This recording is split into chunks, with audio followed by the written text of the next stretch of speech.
Good evening. This is Liz Busquets, and today is April 9th, 2020. We're having the monthly ASCA board teleconference. And present today are Rick, Rachel, Judy, Jean, Jan, Denise, Gina, Warren, and myself. If you're not familiar how this works, we go down the list on our agenda, and I go around and let everyone say whatever it is that they have to say about the item, so that everybody has an opportunity. So our first item for the open session is the sites for the 2022 and 2023 national specialties. And I think Rachel, Jan, and Denise may have stuff to talk to us about. Okay, Rachel? Yes, ma'am. Actually, there's been a lot of last-minute information that has been brought forward from the Texas site as well as the Nebraska site and the Tennessee site. We got information from them last week.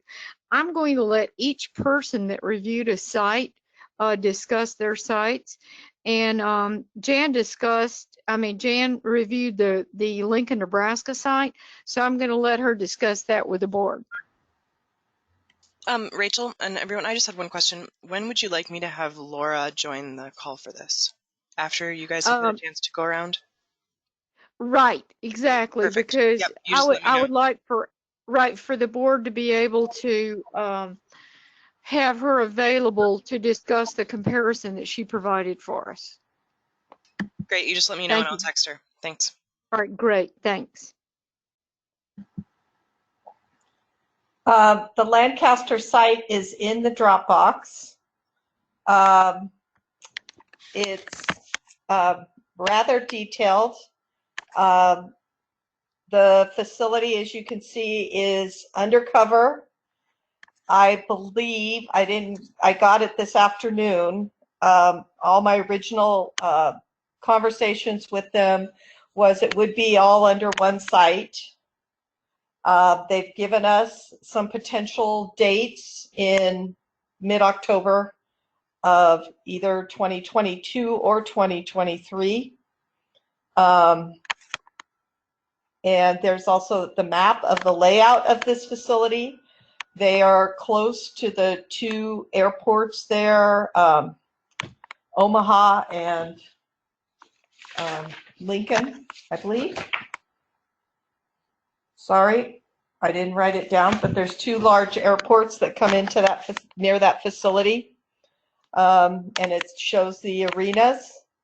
I did share this. Oh, it also has full catering at every arena, and every building has its own food. All food is on site. The food is provided by them. They consider this part of their money making or part of their services that they want to provide to groups that come in, so that it's fully set up. It's all like pick up food at the counter, things like that. They would be set up to do the evening dinners. There's several choices for foods that would be available there.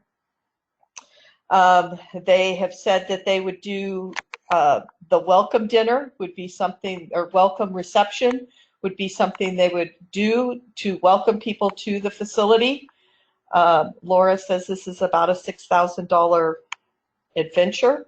And they would have a cash bar available, and they would have signs up for us. The cost of the facility is listed in this. The number was high at $85,584, but this included stalls at every building location. They weren't charging us for that. That would be equipment that they would set up. They would set up all the fencing, all that type of things. They set up tablecloths. They do linens. They set up the tables as you wanted, all the chairs that you wanted. That's not extra. That's all included. So I'm not totally sure talking with Laura of what some of those costs could be. It may be about $12,000–15,000 more than Brazos, maybe. That's just trying to guess at a facility we haven't been to. And then they talk about grant money. And I kept telling the lady that we would rather do that after we picked the site and negotiated that. But it seemed like something that they would normally do. So that's why she was held up, and it describes this at the back. So it sounds like the city would bring money into it as a potential and offer it. Livestock should be available. They had resources of animals coming in there. We didn't talk about that as much because she was mainly facility, but she did have people that we could communicate with. That's it in a nutshell. It's in the center of the country. It's in the north. We have no affiliates in Nebraska. I guess that's the end of my report. Thanks. Denise, do you have your report from Grand Island, Nebraska? I do. I talked to the lady there the other day. It's a beautiful facility. Of course, they all are at this point, I think. They do have the RV park. They have an RV park that's 10 minutes away, but they also have full hookups with 155 RV spaces. It's called Fonner Park, Fonner Park.com, and you can go online and see that spot. They have several arenas. They have huge buildings. The airports there are Lincoln, Nebraska, which is 100 miles away, and Omaha, 150 miles away. And they also have a regional airport there that has, a couple or three major flights a day that come in. When I talked to the, let's see what else she said. When I talked to the livestock manager, which, because that's such a huge thing, I talked to him this several times today as well as before. So the arena sizes that they have are the duck area is like 73 by 100. The sheep arena is 115 by 215.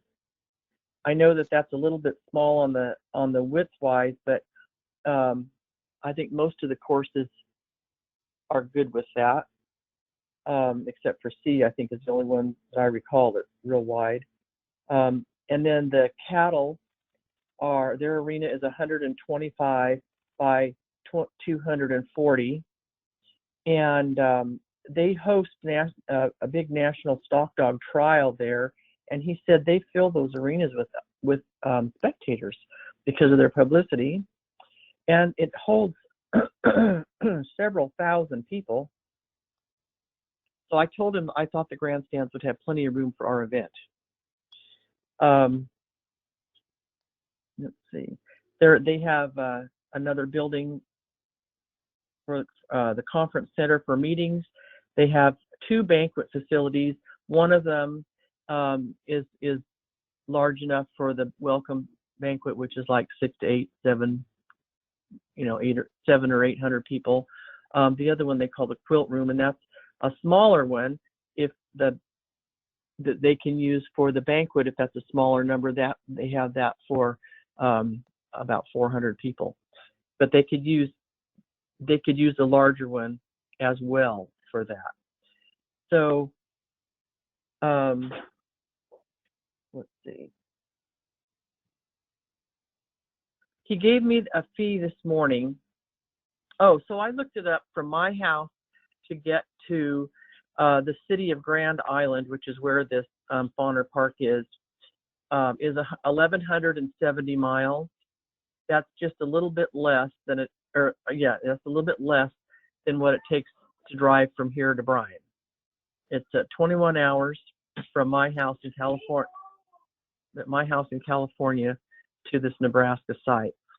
And it is right flat in the middle of the country. If you look at it, it's right below South Dakota, and pretty much equal distance from East Coast, West Coast.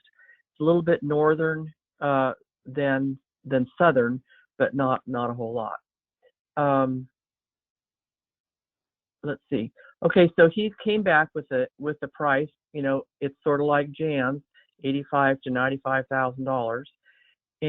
But he also did say that the city of Grand Island has a program they call Grow Grand Island, and that means that they would put up between $40,000 and $50,000 for this event, and so that would reduce it down to between, he figured, $48,000 to $50,000 for the facility. And the dates that he has available are October the 8th through the 15th. So that's about what I have right now.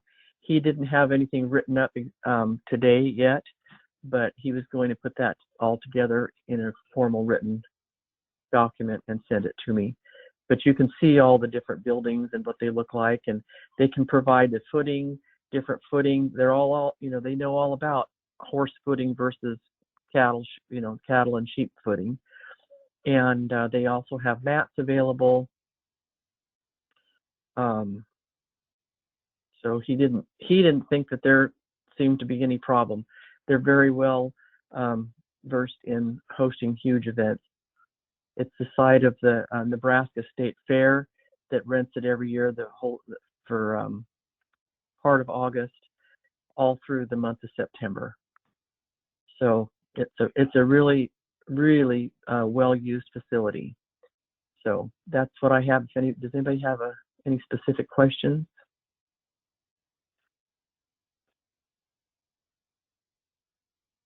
Okay, well, that's what I have. Thanks. Thanks, Denise. This is Rachel, and we had reviewed the site that was near Nashville, Tennessee, the Wilson County Expo site, and they had come back with a quote that was quite high for us, and we responded to their quote by saying, that's way out of our budget. So they did review their quote and gave us another proposal. It's still coming in at $50K, around $50K. And if you look at the stall prices and the overnight camping fees, like for example, the stalls, that would be for 250 stalls, that would be $34,000. And for the RV, that would be $36,000. So on top of the site fee, we would have to basically charge our members an additional fee that's a little bit more than normal, just to meet their stall and their RV parking fees. So I really do not believe that, even though the site really wanted us to come, and everything there that would be available would be inside for confirmation, rally, obedience, and agility. However, it would all have to be matted because it's a huge inside building, all concrete floors. Of course, our stock would be outside. One would be in one covered arena, but the other would be outside. So most likely sheep and ducks, of course, would be outside. And I really can't see the increase of cost of all of these sites going into an unknown for ASCA. And I suppose at some point in time, we will have to review other sites and look for potential places to host us. And when we do that, we're going to have to maintain the national specialty site requirements in detail in order to have the best experience possible for our members. Because if you guys remember that we were looking for a central location, we were looking for a site that gives our members a specialty that's just unbelievable, and that they would want to go back to year after year. And one of the criterion that we were looking for that is hard to find, sounds like the one Nebraska site, the one that Jan reviewed, may have that, is if more of our venues can be inside, because inclement weather is such an issue for a lot of people, especially those that run agility. So that's what we have on the sites to date. Does anyone have any questions for any of us regarding the sites? Because we would like to field those first, and then we're going to bring Laura Gibson in because she did a comparison for us. So does anyone have any questions about either of the sites that we reviewed? I do. This is Gina. Yes, I ma'am. just on Jan's site, I wasn't clear if agility is inside or outside on that. I got it late today, and originally when I looked at it, all three were on dirt surface inside. Okay. And there is another outdoor area, which I think she was thinking was where the dock diving would be, that was fenced. We originally were trying to name each of the sections what would go where. Okay, that's all I have. Thank you. Thank you. Rachel, this is Denise. I don't remember if I said it or not, but all of the arenas and everything here is undercover, also is in a building covered, and they can use different kinds of footing. It sounds to me like they provide that they will map the floors. They have huge dog shows there, I guess, regularly, but they have mats for the matting for the floors, which is a big advantage because we all know what happened to mats last year. Right. So well, that's huge because like at the Tennessee site, you know, we would have to rent or provide matting in some way to be able to use that facility. oh wow, yeah. Mm-hmm. Well, I just don't have I don't have a total ton of information other than looking at these buildings, and he told me which building everything was in. But they do have a really large outdoor arena also, which is available. It's just, you know, I had tried to make sure everything was covered up. So that's just what I have from information. Thanks, Denise. Like we said, we want to bring Laura in because Laura actually looked at no, she did not look at Denise's site because that was late information that came in. And she actually did not look at the Tennessee site, but she did a comparison between Nebraska and the Colorado site, our current Greeley site, and the Brazos site. And so that's in the Dropbox, and we wanted to bring Laura in to be available if the board had any questions for her about the Brazos site in relation to those other sites.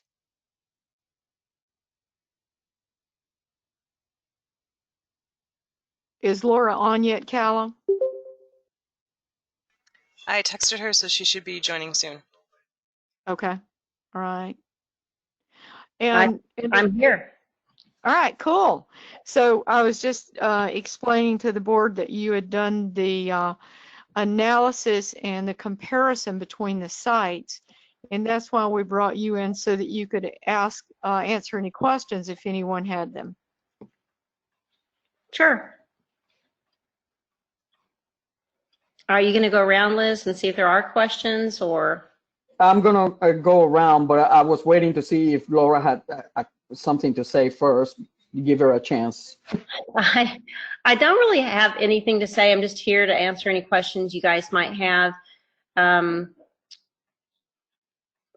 If I can be helpful, that's great. I know two of the sites very well.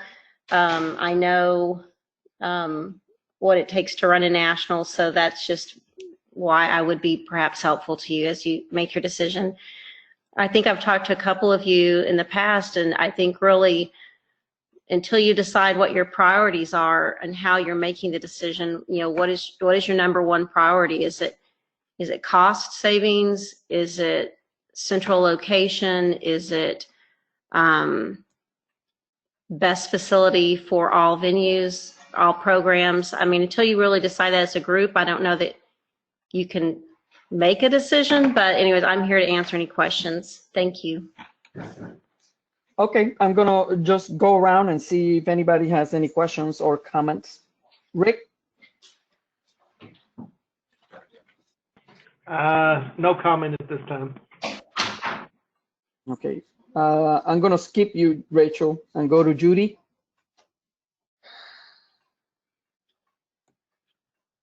I have no questions at this time. Jean? No questions, thank you. Jan? I don't think I have any questions. Okay, Denise?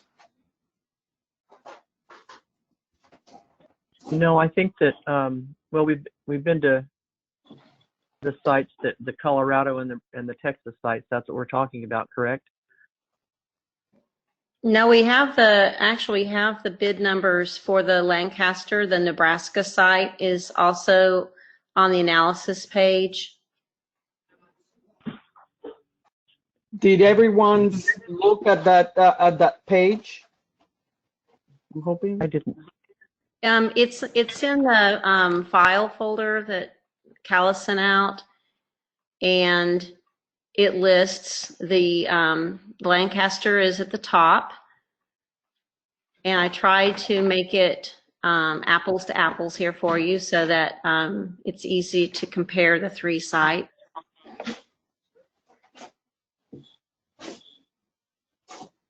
If you do look at that comparison, your cheapest site is Bryan Brazos Expo.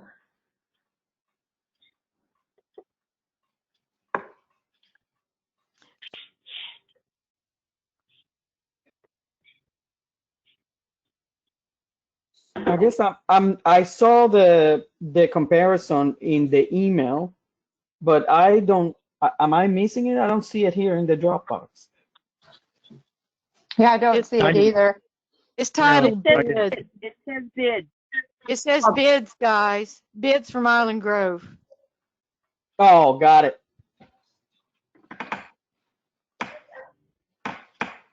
I apologize. I should have said something about that. That document is why I thought you guys asked me on here, since I put that document together for you. In case you had any questions. Hey, Liz, this is Rachel. I do have a question for Laura. Yes, ma'am. So, Laura, the current facility manager that you're working with now, I believe you've said that was not the original manager that worked at the Brazos site. Is that correct? All of the managers that are there, Carl is the general manager, and he has worked with us since 2014. But the original general manager was a gentleman named Tom, and he retired, and Carl took his place. Carl was one of the outside managers, and he was one of the people that worked with Ray and Larry to really make sure that those were good stock events. He worked with Mike to make sure that the agility site was set up in 14. So yeah, so we're still dealing with the same set of people. They just, some of them have been promoted. Okay. And so we received the cost, the potential for a cost increase and the 10% increase over 2021. Do you think that they will work with us at all on that for 2022, or is that pretty much set in stone if we were to go with them? If you look on this document, Some of you had asked me to give some of the historical data, which is why 14 and 17 are on there. Right. And then you see the current contract we have for 21, and these three, the 22, 23, 24, those are the numbers that they set over as a bid. Okay. I have no idea whether they would be flexible on that or not. But those are solid numbers that we have in writing from Brazos. Okay. All right. Thank you, Laura. Okay, I'm gonna allow Gina the opportunity if she has any question. No, I have no questions. Okay, Warren?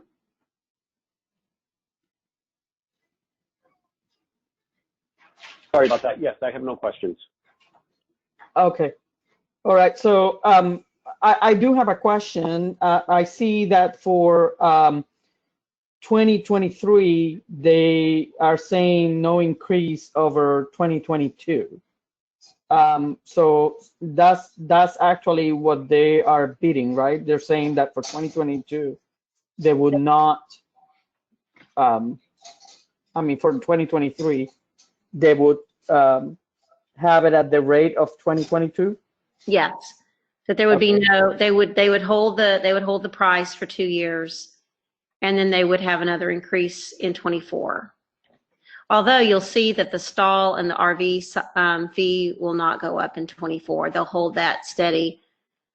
And that kind of follows what they did, like you'll see in 14 and in 17, the stall and the RVs didn't go up. And then they did bump it in 21, and then they bumped it in 22. Okay, and so these prices will be like this, but we would have to sign a contract with them that says that we're staying there for the 3, possibly 4 years. Is that so?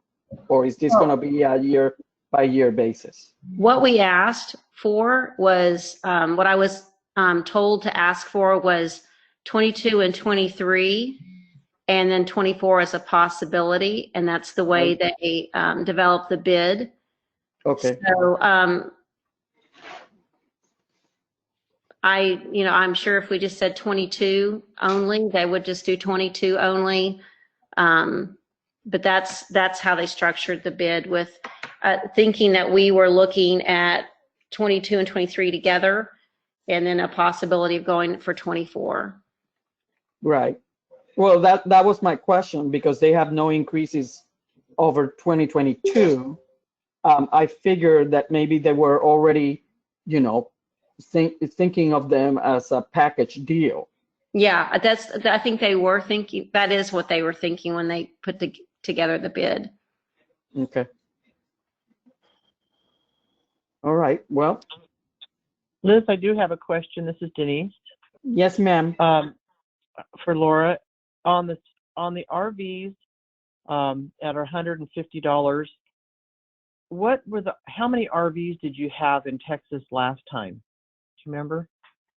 I based because I wanted to, when I started doing the cost analysis, I just went with 125 for RVs and 200 for stalls, which is probably low actually, but I just wanted, when I calculate numbers, to just do the same number as far as what it would cost us at each of the facilities.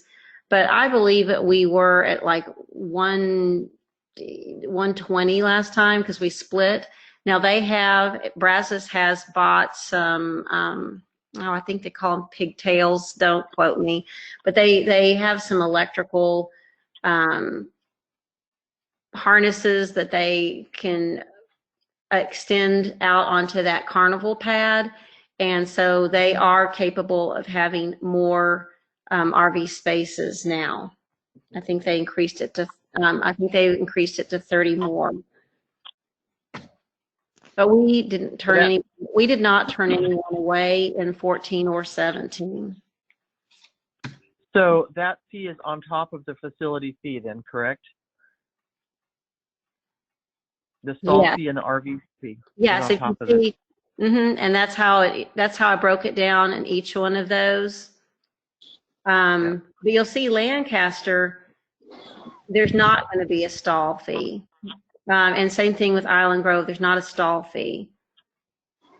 Right, because But they have a even if grooming. you, but even if you take the you say, okay, I'm going to sell 200 stalls and 125 RVs. Even if you do the math, Brazos is still going to be cheaper for you.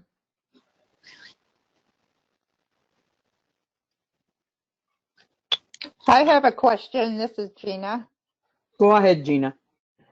Isn't there also now an RV park across the street from Brazos? There was before too. And they were going to, I don't know if you mean like across, I don't know what street you're talking about, but there was one behind it. And there was talk about building one out in front of it too. But I don't know if they ever did that. But yeah, there's also pretty close RV. A lot of people, not a lot, but some people went to the one that was on the back side of it. And you can actually, if you had a golf cart, you could take the golf cart from that RV park just down the road and then in the back gate onto Brazos. Okay, that's what I thought. Thank you.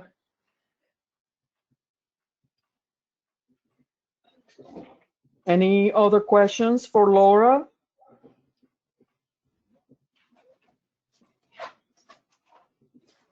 Well, doesn't look like they have more questions.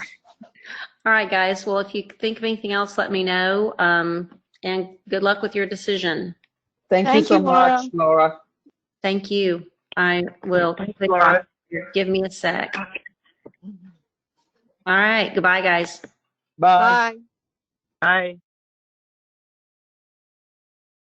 Okay. Liz, this is Rachel. So go ahead, Rachel. Are we ready to move forward with the motion then?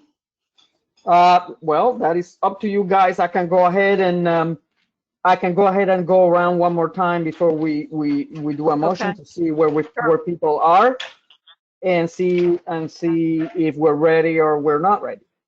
Okay. So, Rick. Yeah, I am ready for a motion. I do have a comment though. I feel like that with the increase year over year, that ASCA is going to have to look at their fee structure a little bit and kind of move with this increase. I mean, we can't continue to pay a higher price every year and ASCA bear all the costs there. So something to look at, but I'm ready for a motion. Okay, thanks, Rick. Rachel?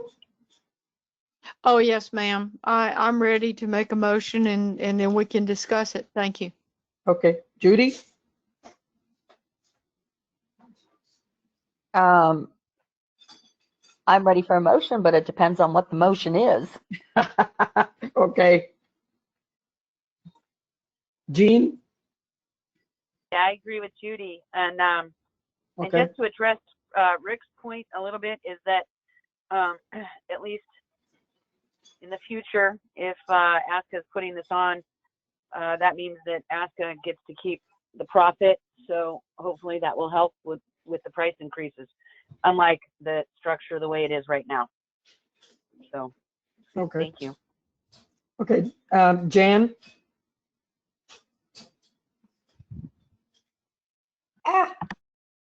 Sorry. There we go. Sorry. Yes, I am ready to make a decision because we need to do something for 2022. Right. I think both these Nebraska sites are worth investigating, but part of that investigation would appear somebody needs to physically look at both of those. And so there's a lot more work involved with them. With all the stuff with COVID-19, I believe we should go to a safe site that we know is covered, meets all the needs of the members. So I would be looking for Brazos because we know what we're getting into there. Thank you. Thanks. Denise? I agree with Jan. Well, and everybody else, I'm ready for a motion. We just need to discuss what it is. Okay. Gina? Yeah, I'm ready for a motion too. Just as long as we don't commit past, 2023 with an option on 24, because I still would like to see if we could find a site like we were looking at in Nebraska, but I agree with Jan. We need to do a lot more research on it, and I think we need to put on a couple nationals, we being ASCA, and find out exactly what we need and how it runs and everything. So yeah, I'm ready for a motion. All right. Warren? Yeah, I have all the information I need at this point. Okay, thanks. Well, I agree with Gina and Jan that we need to look at these Nebraska sites with somebody who knows about the nationals and the needs and everything, to go actually physically over there and look at them. I am, because of the economic situation, I am very weary about moving towards an unknown site at this time for either 2022 or 2023. I think that I'm also ready to go ahead and discuss a motion, whatever that may be. So if somebody wants to make a motion, let's hear it. Liz, this is Rachel. I have a motion. Yes, ma'am. I move to approve the attached proposal from Brazos Expo Center in Bryan, Texas to host the ASCA National Specialty for 2022 and 2023 with an option for 2024.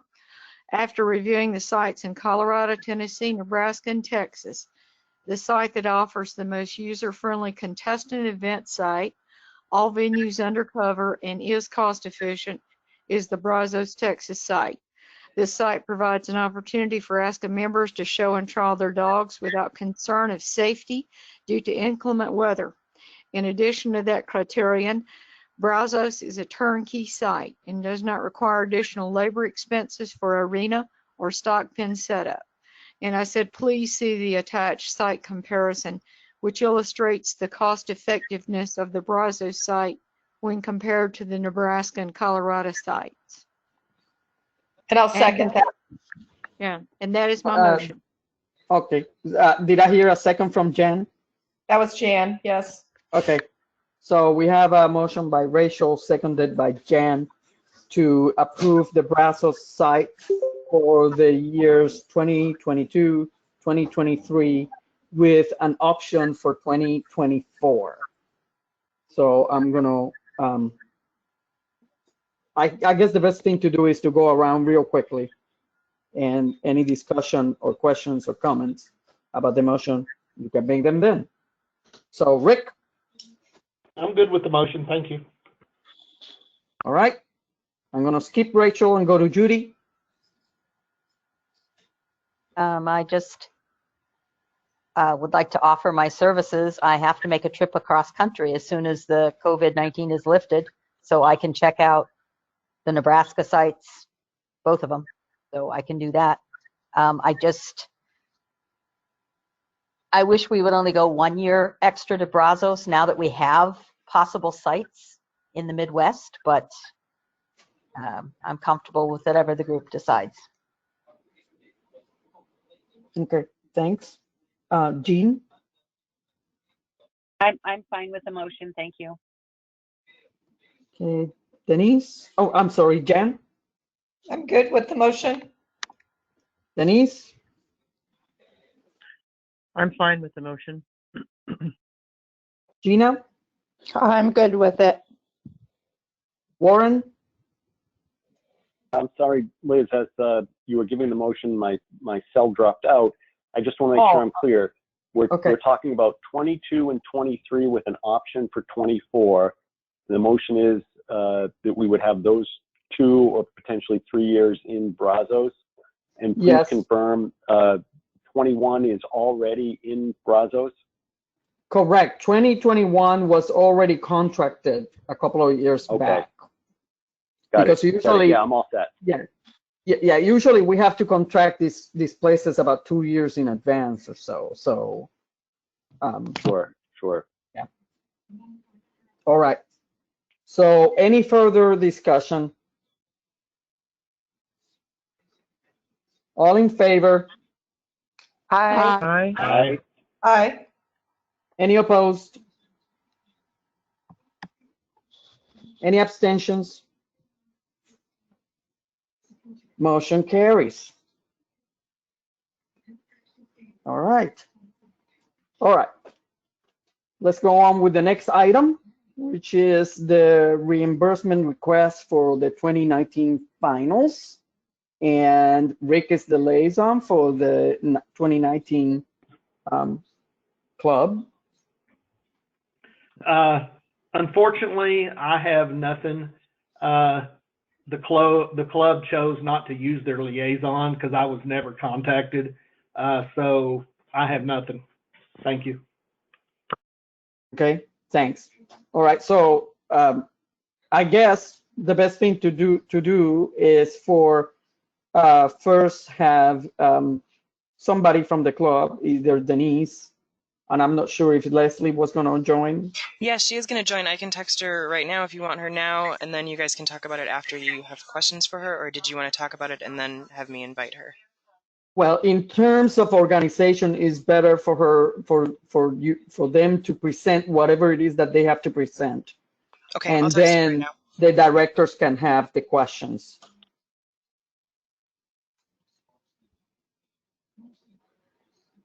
And I assume, Warren, that you had a chance to take to look at it. Yes, I do have a couple small questions. I'm guessing Kala is busy dialing, but one thing that that Kala sent recently was a note with an excerpt from the rules, and it had item 22.2, I think from the National Specialty. I cannot find that same item in the rule book that's online, and the reason I'm looking is that the paragraph ends without an assertion of exactly what transaction is to happen, and I wanted to see if the following paragraph or a preceding one would help us understand how we're supposed to act in this case. So if I look at what I see online is called National Specialty Rules and Regulations, June 2018, and the section 22.2 for that one has to do with ribbons and awards of obedience. So the section that Kala presented was relevant. It talked about the need to have expenses and receipts and the types of things. So I'd like to get that rule book and have a chance to look and see if there are additional sections that will help us understand what we're actually obligated to pay. So I guess Kala can help us here. I don't know why online it will be. I guess I may be looking in the wrong place as well. So I'm very new, Liz, and so there was she referenced something called the specialty rule book, but I may be looking in the wrong place. Okay. This is Jean. Yes, ma'am. I have the one from the website, and it's page 14 for me. The formatting has two sentences at the very bottom of page, I think, well, obviously 13. And then it goes over to page 14, and that's where it continues. And that's mine's June 2018. So it's just anyhow, that's where I found it. And it is 22.2. And wow. So the chapter is 22. I just have something else. Can you tell me again the one at a time? National Specialty Rules? Yep. Section 22. National Specialty Rules. Wait, before you get there, because I think I'm just going to the wrong place. I've started in the section called Rules and Forms from the overall website. Correct. And then down in Governing Documents, I've gone to national specialty rules. Okay. Does that sound right? Yeah. Okay, so I'll click And on then- that. Maybe I'll get, and then I get this national specialty rules, June of 2018. So you're just Okay. looking at an And- old one that I guess it just hasn't been updated in that section. So you must be looking at a Oh. new one because the national So that specialty is the rules wrong from one. June 2019 are what should at least be on there. And Right. It's under Well- rule book. Oh, yeah. Oh, I'm up in sorry, rule mine book, says 2019. national Yeah. specialties. Thank you. I'm downloading the new one. Thank you. Okay, thank you all. Because Yeah. I So could we- tell so Cal we I have had the those right rules. thing. Okay, Yeah, so those so rules while are- you, well, thank you for finding that spot. We'll take care of that. Thank you. yeah, Yeah. thanks. Okay. So in the meantime, while we read that, I have two other questions that perhaps the board can help me out with. The first one is that the AEMD, or the additional event membership dues, for this particular national, we didn't actually send that ahead of time. We're required to, according to the section in the national specialty host rules. Does anybody know why we didn't send that? Well, I was the treasurer, and so I guess that was my responsibility. Well, I don't guess. I looked at it as an office function, but of course it's more than $1,000. But as I wrote earlier, the budget that we originally approved, which again, that's the board, did not have income in it. It only had expenses. And to figure the 90%, you've got to have the income. Yeah, what do you take 90% of? Yeah. Right. So that So- is a big, my opinion, for what it's worth, is I think that well, it doesn't matter because we're not going to do this again. So yeah, it wasn't sent. We didn't send it. But there was I no, felt- you didn't make a determination there was something wrong and you were withholding No, money. no, It was just a no. matter that And it didn't do that. We just didn't do it, Okay. and we should have. And I accept responsibility for that. And then I should have followed up, but I'm like, well, we're just going to pay them after, their expenses. So I'm just going to say one more thing. Well, no, I'll save it for later. It's okay. But Okay. yeah, we didn't So- pay them. We should have. Policy requires it, and we did not do that. Okay, that's absolutely fine. I just wanted to make sure that we didn't have we hadn't withheld the money on purpose. So then when we go to this section 22.2 that I can see now, and I don't see anything around it that would create additional information. It says that they need to submit a request. It doesn't actually say we pay it. Is it everybody's assumption that we are supposed to pay this request? I would say so. In the past, we always have. Yeah, I mean, what's the point in asking for a request if we're just going to throw it away? So I'm guessing that's it. So then the 90% kind of comes out of it, and what we come down to is the invoice that they presented. And of course, there's questions because there's many versions of the documentation. But hold that for just a second. I have one more question, just general. So the AEMD is what's supposed to be used to pay this. Looking in the treasurer's packet for this month, I found the final fees, the mandatory final fees show year spreadsheet, and it appears to show to me, if I look in the lower left hand corner, I see show year 18 to 19, which I think is the one we're talking about. It says collected 34,000 and debited 39,000,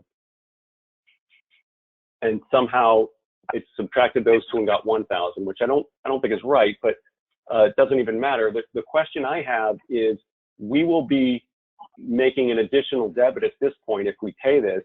Is it the assumption that if there is more to pay than what is collected, that's okay, or do we max out at the amount that's collected?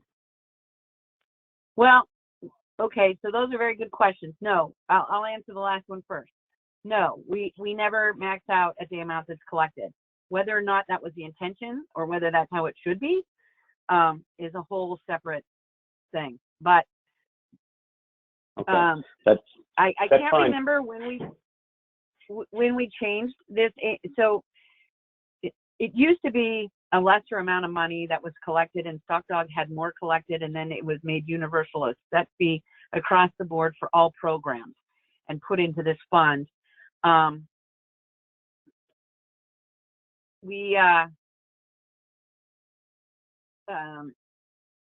So the numbers, there's two different final fee spreadsheets. One's for the show year, one's for the calendar year.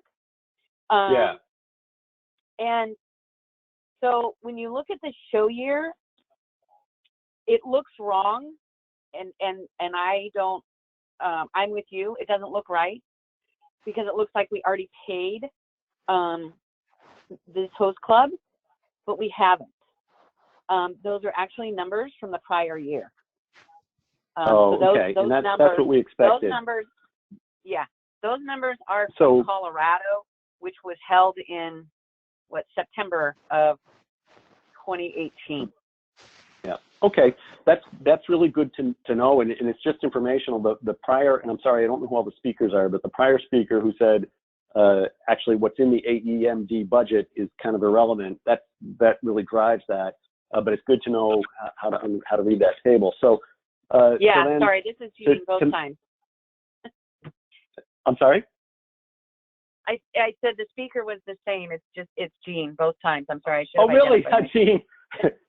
I'm Hi. sorry. Your voice sounded different the second time, and you said you were going to answer the first question second. You did, but so thank you for that. So I'm in good shape then.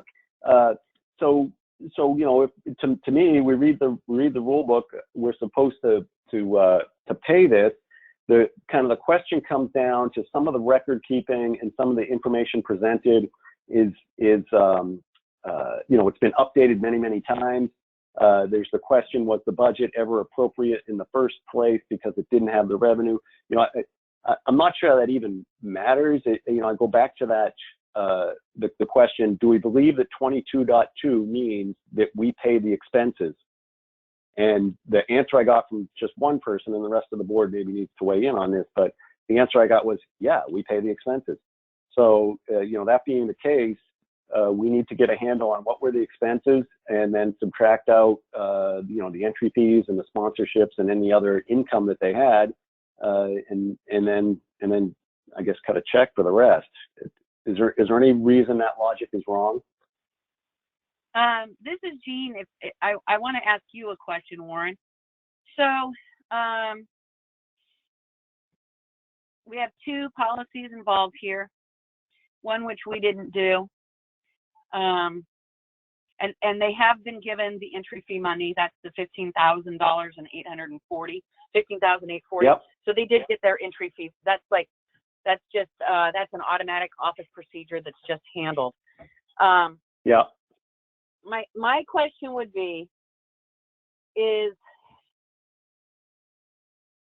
could the $23,000 that's being requested, which is way under budget, way under what we've paid the last two clubs, be determined to be that missing AMD that we never wrote the check for the club? I'm just throwing that out there. Well, exactly. And if 22.2 is real, I think it actually overrides and supersedes the 90% AEMD, because this is happening, okay, you know, within 90 days afterwards. Right. So that's why the first question was, what was the intent of not doing the AEMD? If the intent was we didn't want to, but if the intent was simply we just didn't get around to it, then I'm going to guess that really we probably would have sent the 90% out. Great. In this case, the 90% of the budget would have far exceeded the 100% of the actual. I don't know how we would have got the money back, so maybe we're in a better shoes than we are right now. But I think really what it comes down to is how, you know, frankly, you know, with the mess of record keeping that we have from here, how do we get comfortable? I'm looking at one that says 23,710, and then there's another one online that says 24,030. And we have, budget after budget. And I read through the minutes, Calla. Thank you for sending those. But they were, it was passed in May with an update in June, but that June update was delayed till July. July was updated in part, but then the ducks needed to be updated in an emergency session. I didn't see the emergency session. I assume it was ducks anyway. But so, there's been moving pieces. We have the invoice that I printed out that Calla sent earlier in the week, dated January 8th, due April 24th. But then the one online, which I think just came out tonight, is also dated January 8th, but it has a different number. And then there's these sort of spurious receipts that have come in, and I'm not sure if those are to support either one of these invoices. So, these are things we could ask the club and try to get more details. Liz, I asked if maybe we could have a session that didn't include the club, just as directors, because I think there is some discretion, and and certainly in a time when we're way past 90 days, when all this was supposed to be done, do we want to keep asking for more records, or do we want to say this is close enough? And as Jean pointed out, it's way less than budget. It's way less than last year. This is the last time we're going to have to do this. Is it time to just cut the cord and move on? Well, actually, it's not the last time we're going to have to do it, because 2020 is also a consortium, and so they will have to be paid for panels as well. So in Georgia, we do the same thing? Yep. Okay. ASCA doesn't take over until Texas 2021.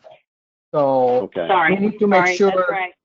Yeah, we need to make sure that then when we do all this, and as a matter of fact, well, we'll talk about 2020 later.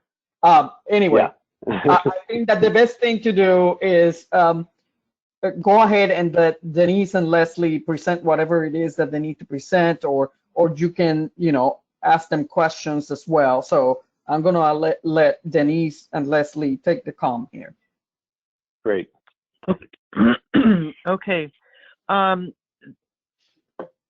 Warren, just for information's sake, we are not a consortium. This Nationals was the last Nationals to be sponsored by a single club. And so all of the finances were on our club. And so we made a proposal. We had some adjustments, but we made an estimated budget, and you're a year and a half or 2 years away, so how do you know what the actual prices are going to be? And our club members are very frugal, and we made some good decisions, I think, and some good arrangements with different, how we got things. And so we sat down. I've done this 4 times. This is the only time I've ever been asked for receipts. And so, I have I was just looking at my rule book that I've been reading, and it is an old one. It's a 17 rule book for the National Specialties. So I do apologize for that. Sorry. But anyway, so I've been sending some Calla just straight to Calla.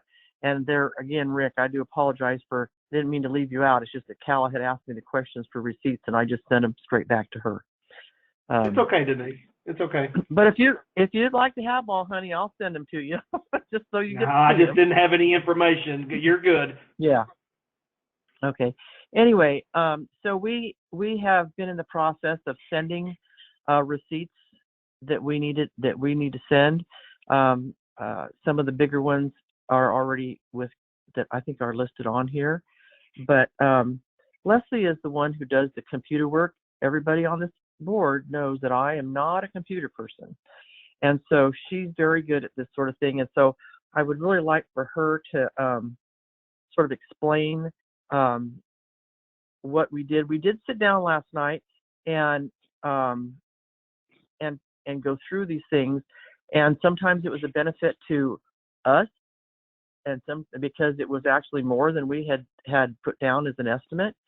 Sometimes it was a benefit to ASCA, but in all cases, it's was as close as we can get to to doing the best. We did the best job we could. There are a lot of things that our club did for ASCA that is not even included on this. So these are pretty much the bare bones things that expenses that take place for putting on a finals. So Leslie, do you want to, or does anybody have any specific questions at the beginning to ask? So this is Leslie. So I can kind of speak to, I'm not sure the names on here. So whoever was asking about the difference between the invoice of $23,000 and an invoice for $24,000. So the invoice for $23,000 is really more of, I would say, the stuff that we used when we originally budgeted. For example, sheep, we had originally budgeted at $8 a head. So if you look at the invoice that's $23,710, which was the original invoice, we billed $9 a head. Well, last night when we're going through invoices, because we needed to send invoices in, we got truly billed for $10 a head. So the original invoice would have worked in ASCA's favor, where the revised invoice is $1 more a head per sheep. So the revised one is literally going down. For example, hotel rooms, they were originally budgeted and billed out at $110. When we looked at the invoice, because the invoice came in late, it's $111. So all of that stuff is updated on the new invoice. So there's only $320 difference between those two invoices once we go back through and change all of those little pieces. But that's where the varying difference is originally it's more based off of what we had originally quoted and just changed based off of like animal livestock that needed to be used, that type of stuff, but the head count stayed the same. And so that's kind of the difference between those two invoices, whoever asked that question. So this is Warren, and I was asking. So is it your assertion that the $24,000 invoice is more correct than the $23,700? Yes. Yeah. So that's the one that you're asking that the board consider. Well, I would say that one's going to match specifically to your receipts. That one's going to match more so because when we send in the receipts for how much per head and the hotels and all of that, that's going to be more accurate to that piece. But we're only talking $320 difference. Like my mom said, the club has, I would say, I don't want to say eaten. That's probably not the right word, but we haven't charged a lot of expenses. $320 is not. At this point, I don't want to hold that up. So, I'll let the board decide on which invoice to pay. But the bottom line is it needs to get paid. So. Yeah. So. And it is, Warren, under the approved budget amount. Yeah. So the invoice date is just irrelevant in this case. You really just sent this invoice. Yeah. Sorry, today. I just didn't. Yeah, I updated it on my file. I just didn't have to put it on the invoice. Sorry. That's fine. It makes sense now. Okay. So 24, and in theory, you've got receipts to back this up. I haven't looked at them. I know I'm just looking at the rule book now, and I think it says that those how does it phrase it? I think it drops it on Cala's lap to look at it. But in any case, here it is. Yeah, you're going to send the request to the executive secretary, who then distributes it. So I guess maybe that's it's a question for the board, probably something that's never happened in the past, because it sounds to me like this is one that's just a little bit more complicated. But is it expected do we do an audit of this and trace back these receipts and make sure that they tie out? Is that standard procedure, or we pay the invoice with the total sent by the club? In the past, this is Denise. In the past, we have presented the invoice, and as long as we're under the proposed budget, there's not been a problem that it's been paid. There is a lot, we've never even had to this is the first time we've ever been asked for receipts ever. And so that's why they didn't come in with the first bid, because, it wasn't said until later that we need to have receipts. And we're like, oh, really? Well, we better get the, the tote bag. You only need the receipts if you don't have the, if you don't get the AEMD, because the AEMD comes without receipts. So if you've gotten that in the past and you came within 90%, you probably didn't have to deal with it. So that might make sense. I think I'm in pretty good shape. I'm not sure how the rest of the board is at this point, but I think the work it would entail to trace out every receipt at this point and the value to both your club and ours is probably insignificant. I'm inclined to say that we can wrap this up in pay, and if the amount is the $24,000, if that's the correct invoice, that's the one I would intend to pay. So that's my thought right now. This is Warren, and I know I'm new here, but that's just the way I would go about it. Okay. So the way that we'll do it is I'm going to go around real quick to see if anybody else has any questions for Leslie or Denise, and then I guess at that point we can let Leslie go, and then we can just go ahead and discuss payment. Okay. So Rick, any questions for Denise or Leslie? No questions, thank you. Okay, Rachel? No questions, but I just have a comment. Okay. We need to ensure that when we make this payment that it is totally documented to prevent future boards from having to revisit this again. Thank you, Warren. I appreciate it. That's great. Yeah. Yeah, and thank you, Denise and Leslie.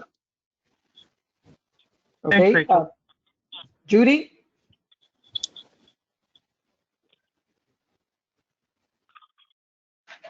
Sorry, couldn't find the mute button. I'm good. Okay. Jean? I agree with Warren. Thank you. Okay. Jan? I agree with Warren. And the only Okay. reason they're having an issue is because they didn't get the original 90%. And that's why the receipts and all this stuff. Right. So, Okay. thanks. Thank you, Jan. Gina? Yeah, I agree with everyone. No questions. Okay, so if there are no more questions for Denise and Leslie, I think Leslie can go and take a break. Perfect. Thank you. Thank you very much for coming. No problem. Yes, Thanks, thank Les. you. It was very helpful. Thank you. Okay, so now that Leslie's gone, then we can go ahead and decide what we're going to do. And if there's going to be a motion, I think that the motion would have to come from the treasurer. I'm prepared to make a motion. I have one more sentence, one more word.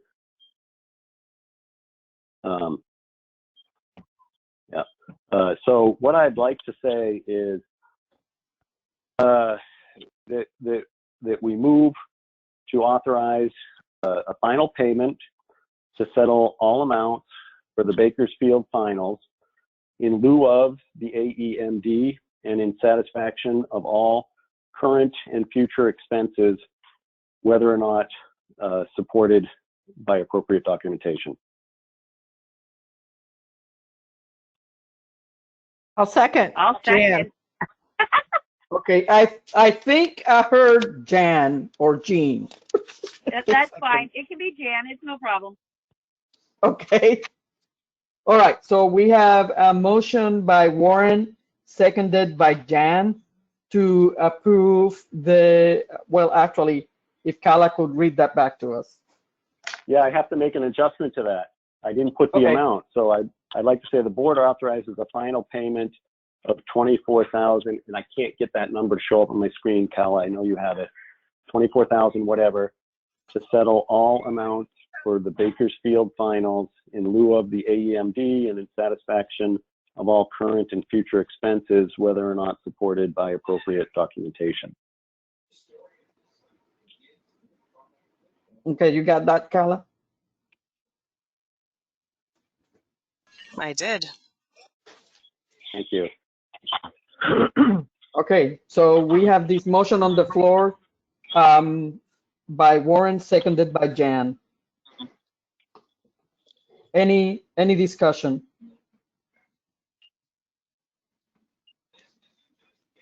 All in favor? Aye. Aye. Aye. Any opposed? Any abstentions? I guess I should abstain since it's our club. Thank you. Okay, Denise has is the abstention, so motion carries. Thank All you, right. guys. I appreciate it. All right. Now that that's over, we can go to the next item, which is this request from Dr. Ingrid Algever from Berlin, Germany, for ASCA to send a questionnaire to our membership regarding her research on Aussies with different pupil sizes. And I believe we got something from CA about it. So I guess we should discuss if we want to do this. If we send any kind of questionnaire over, you know, like we have done all the polls and stuff, is extra money. If it's through email, is hopefully is gonna stay within that 10,000 emails threshold that Heidi has contracted for the email situation. So anyway, I think that I'm gonna go around and ask you what you think to see where we're going. So Rick. I'm okay with it. That's all I got. Okay. Rachel?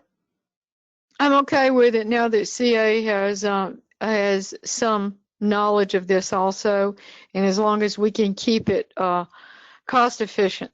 Thank you. Okay. Judy? Yes, I think we should do it. This concerns the health of the Australian Shepherd, and that is something that should be forefront in our minds. So I'm all for it. Okay, thank you. Jean?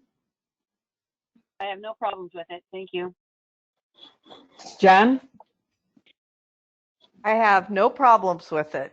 I just had one thought. Can she send a link and that it could be part of the Aussie News or something? Is there another way she can send it? Just asking. Okay. I'll comment on that when it's my turn. Denise? I think it's really good, and I'm glad that CA has some input with it. Makes me feel comfortable. So I'm for it. Okay. Gina? I'm all for it. Okay. Warren? Yes, I'm in favor. Okay. So the way that I had envisioned this is not to send it like in the form or format of a poll, but rather send an email that either includes the questionnaire that they can just go ahead and send to her, or a link like Jan suggested where they can go to ask for the questionnaire or whatever. So I imagine that the questionnaire is probably not extremely long, so we will have to see how long it really is, and see if it's possible to just send it, you know, in the body of the email sent to the membership. And if it's longer, then we could ask her, you know, if she can have an email or something, or a link that the members could go and click on and get it done. I think that's the easiest way to do it, and I'm for it. Like Judy said, this is for, you know, a health issue for Aussies, so we might as well get it, you know, it's important.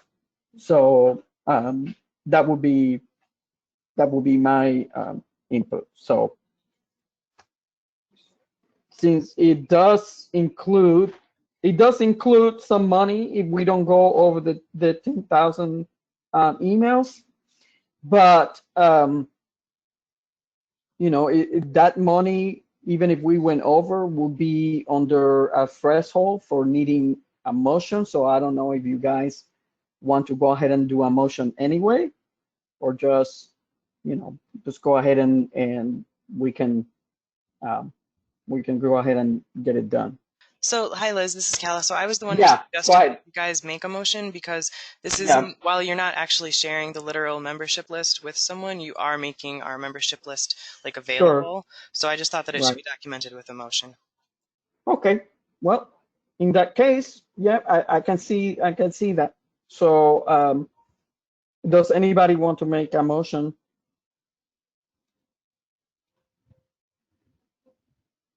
I will. This is Judy. Okay. Oh, but I don't have her name right here. I move we supply the veterinarian for Germany. Sorry, Calla, you'll have to fill in that blank. With, I don't even know how to put it, with the emails of our membership for her research purposes. I think what you guys would want to do is send out an email via constant contact to our members. That way you're not sharing anybody's email addresses. You're using our service to send out. Exactly. Provide a link. This is why I don't make motions. And then another thing was that you probably would want it to be a link in the email. You probably wouldn't want it to be in the body of an email, so that people didn't think it was actually ASCA asking the questionnaire. They were sure that it was coming from someone else. Yeah, a link is definitely better. So you may just want to phrase a motion saying something like, I, you know, move to share this research request with ASCA membership. Yeah, that. I'll second that. Mrs. Denise, I second that. Okay, so we have a motion by Judy. We have a motion by Judy, seconded by Denise, to share Dr. Ingrid Algever's research with the membership via constant contact. Any further discussion? All in favor? Aye. Aye. Aye. Any opposed? Any abstentions? Motion carries. Okay. The last item on the open session is the ballot. So I hope everybody had the chance to see it. We will have to approve by motion. So if you didn't see it, it's in the Dropbox.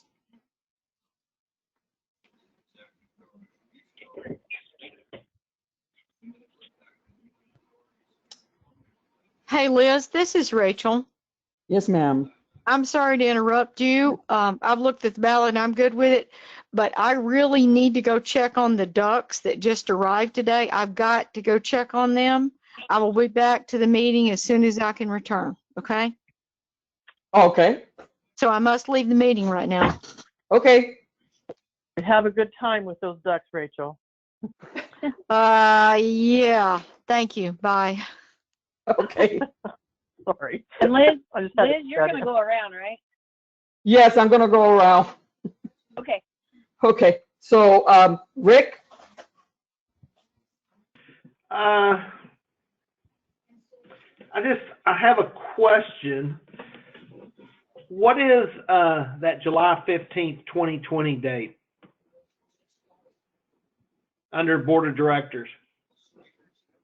I think that's the last date that you have to submit your ballot, right? I think that's the date that it has to be in the hands of the receiver or online. I think it's a Wednesday. That's what I would assume, but that's what I would be doing, assuming. Should we say that? I'm just asking a question. Rick, last time I had talked to Ray about the ballot thing, and that that July 15th that I'm looking at says that ballots arriving later than July 15th are invalid, because sometimes I think they have to put a date on. I think he said they had to put a date on it because that allowed for mailing, so that the postmark, they need to postmark it well enough in advance that it gets there before then. It's not something, because most things we have, they have to be postmarked by something. And so and I understand that, but the ballot that I'm looking at in the Dropbox is online. It just says July 15, 2020. It doesn't give any explanation of what that date means. There is a hybrid voting instruction, so that's what I'm looking at. So the ballot doesn't have it, but the instructions that come with the ballot does. Right. Okay. Oh yeah, I Is see this the date number that you're two? I see what you're talking about, Rick. And yeah, it just doesn't. It's just a date that just says July 15th. Maybe there should be like deadline July 15th or like return date. Right. That's what I was getting at. I'm Yeah. assuming that's what it means, but I would think there should be something, but that's just me. Okay. And there looks to be room. Oh yeah. Right. Now I see. I'm sorry. On that second page. That's okay, Yeah. Rick. Yeah. I mean, it's a good question. Did we have this problem with the previous ballots, or has it always been like this? I don't remember. That's Cal- funny. I don't remember. Cal would probably I'd have to look at.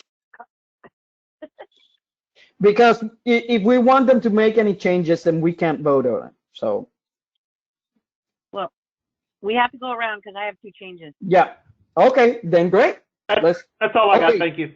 Okay, so Rick, Cal will probably check on that one. Okay, and I think that is a good idea. I think we need to have something like this deadline or whatever, some explanation. Okay, so Rachel is gone. Judy? Yeah, I think Rick is right, and all you would need to do is copy that second bullet from the end. Ballots arriving later than July 15th, 2020 are invalid. Put that in place of the what's on the actual ballot. And then same thing, we need something like Warren suggested in his email, that you need a deadline for online voting of midnight, July 15th, Central Standard Time, or whatever time you want to pick. So I think we need both of those. Okay. Thanks. Jean? Yeah, I agree with Warren's suggestion. And I know that the company is based in Washington, so I think it's Pacific time is what generally it has been before. But they need to do the time zone on that. And then I agree with Rick that they should take that bullet point and put it on that second page. And then I had suggested that where it says candidate resumes can be found in the May-June issue of the ASCA Times, it should also say, and on the ASCA website, and show the link. Okay. Because they should be on in the past, they've always been on the ASCA website. So I assume there's this year. Yeah, I would assume so too. Yes, they are. Okay.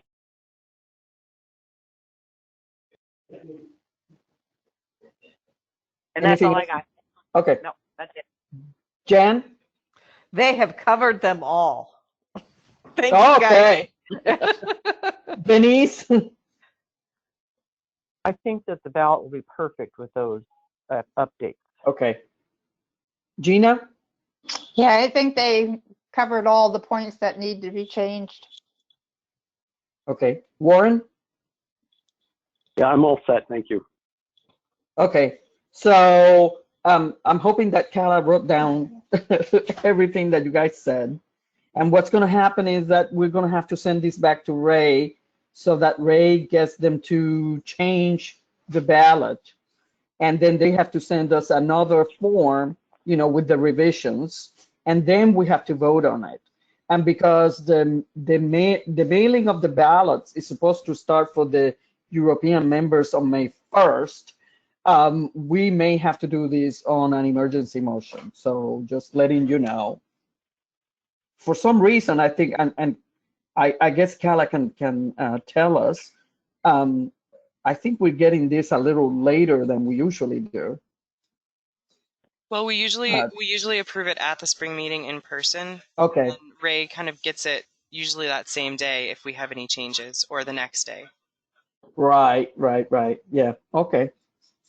All right. So okay, so that's what we're gonna do. We're gonna send these changes to Ray, and then when they send us a revised ballot, then we'll have to make an emergency motion for it, unfortunately. Okay, so this ends the open session. To all members listening in, good night. Thank you for listening in.